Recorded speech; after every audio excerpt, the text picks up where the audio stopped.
সত্যি কথা বলতে কি, বিয়েটা আমি করতাম না ভাই বোনের আমার, যদি আমার বাড়িতে কেউ থাকতো, আমার সংসারটা চালানোর মতো কেউ থাকতো, আমার 4টা ডাল ভাত দেওয়া যদি কেউ রাখতে পারতো, আমার ওইরকম বাবা থাকতো, ভাই থাকতো, বা মেয়ের পাশে ওইভাবে থাকতে পারতাম, তাহলে আমি বিয়েটা করতাম না। শেষ বয়সে আমার বিয়ে করার মতো কোনো মন মানসিকতা ছিল না।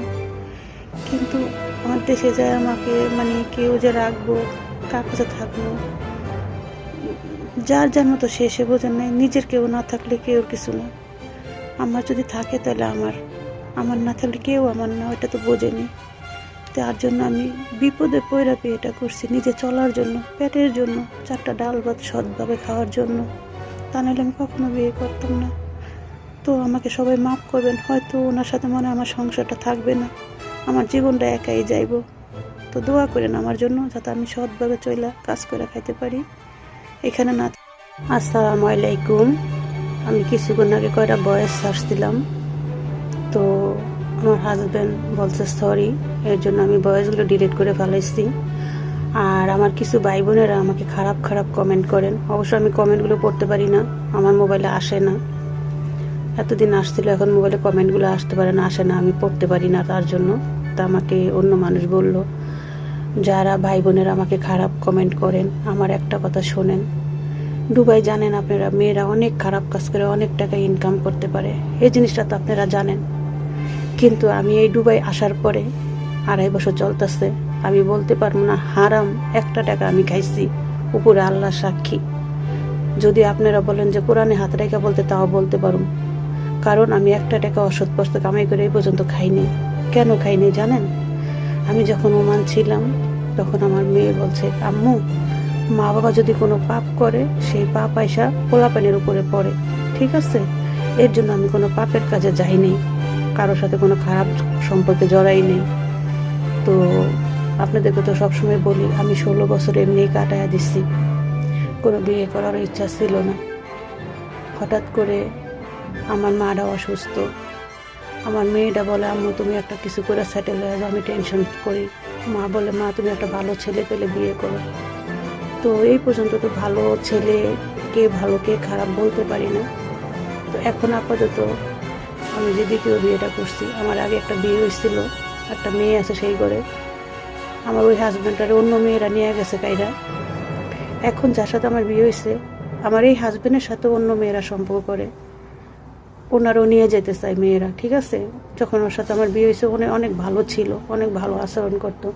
ইদানিং কয়েকটা মেয়েরা ওনার সাথে সম্পর্ক করে, আয়সা দেখা করে, কথা বলে, উনি গাড়ি দিয়ে আসে। তো আমার কাছে মাঝে মাঝে উনি স্বীকার করে, আবার বলে যে আমার মন পরীক্ষা করে। আর ওনার বন্ধু বান্ধবী, উনি যেদিন বের হয় ওই দিন আমার কাছে বইলা দেয়।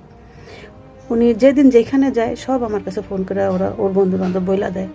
তো আমি ভাবি যে থাক, ছেলে মানুষ, চলবই এক সবসময়। তো মনে করেন ঘরে আসলে তো ভালো, বাইরে খারাপ করে করুক, তার জন্য আমি কিচ্ছু বলি না, ঠিক আছে? তো আজকে আমি নিজে যে কোনো একটা কিছু নিজে চোখে দেখছি বা নিজেও শুনছি, শোনার পরে আমি গেছি, তারপর আমি সাথে সাথে দেখছি, এর জন্য আমার কষ্ট লাগছে। আমি অনেকগুলো কথা আপনাদের সামনে বলছি। তো যাক, আমার কি অপরাধ দ্বিতীয় বিয়েটা করাতে, আপনারা বলেন ভাই বোনেরা? কারণ খারাপ কাজ করা ভালো, না একটা মানুষের সাথে ভালোবাসা বিয়ে কইরা পর্দার নিচে থাকা ভালো?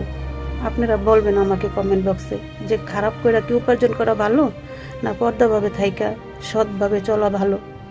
তো আমি সৎভাবে চলতে চাই, হারাম কামাই খাইতে চাই না। আর দ্বিতীয় কথা, আমি দুবাই আসছি, আমি কোনো রাস্তাঘাট চিনি না, বিশ্বাস করেন। আমি আগে একটা মানামা ছিলাম, আর প্রথম এসে আমাদের কোম্পানি হাত্তা ওমান ছিল, ওইখান থেকে পরে কোম্পানি বন্ধ হয়ে গেছে, মানামা আসছি।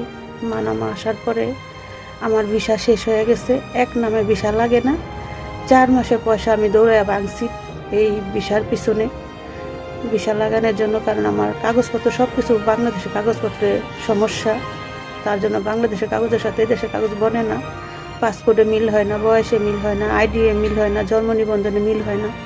এর জন্য আমি মনে করেন দৌড়াদৌড়ি কইরাও কিছু করতে পারি নাই। তার জন্য আমি চিন্তা করছি যে বাংলাদেশে যা কী করুম, আমার বাবা নাই, আমার ভাই নাই, একটা ছেলে নাই, একটা মেয়ে শ্বশুর বাড়ি থাকে, তো আমি যাই কী করুম? এই কারণে আমি হালালভাবে চলার জন্য একটা বিয়ে করে নিছি, যে উনি আমাকে সম্পূর্ণ খরচা দিয়া পর্দাভাবে আমার রাখবো, 5 বেড়ার নিচে রাখবো। তো উনি আমাকে 5 বেড়ার ভিতরে রাখে, সম্মান দিয়েই রাখে। কিন্তু ঠিক আমার আগের হাজব্যান্ডটা যেভাবে মেয়েরা খারাপ করে ফেলাইছে, ঠিক আমার এই হাজব্যান্ডটা সেভাবে মেয়েরা খারাপ করে। আগে খারাপ ছিল, মানুষ বলছে, চোখে দেখি নাই, আমি দেখছি আমার কাছে ভালো। সে এখনো আমার কাছে ভালো সাজে, ভালো থাকে, আমি চোখে দেখি না। কিন্তু আজকে আমি নিজের চোখে দেখছি বা নিজের কানে শুনছি, এই কারণে আজকে আমি জিদ করে কয়টা কথা আপনাদেরকে বলছি। তো ভাই বোনেরা আমার, খারাপ কমেন্টটা করার আগে চিন্তা করে দেখবেন আমি কি খারাপ কিছু করছি, বিয়ে করে অন্যায় করছি, না খারাপ পথে চললে, খারাপ রোজগার করলে অন্যায় হইতো, কোনটা অন্যায় হইতো আপনারা বলবেন।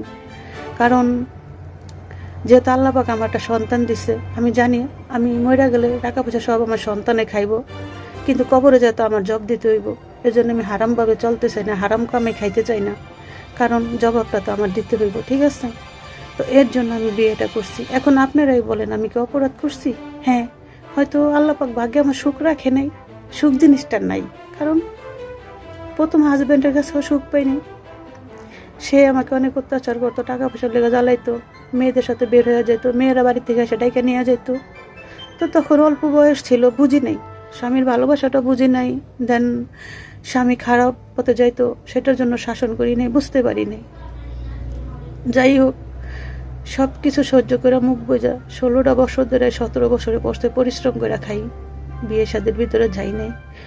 শেষ বয়সে আইসা চিন্তা করছি যে বাসা যায় কি করুম, দেশে যায় কি করুম, যাক কেউ নাই, তো এখানে যেহেতু আমার কাগজপত্রও নাই, তো আমি সৎভাবে চলে একটা বিয়ে করে সৎভাবে থাইকা একটা কাজ কাম করি।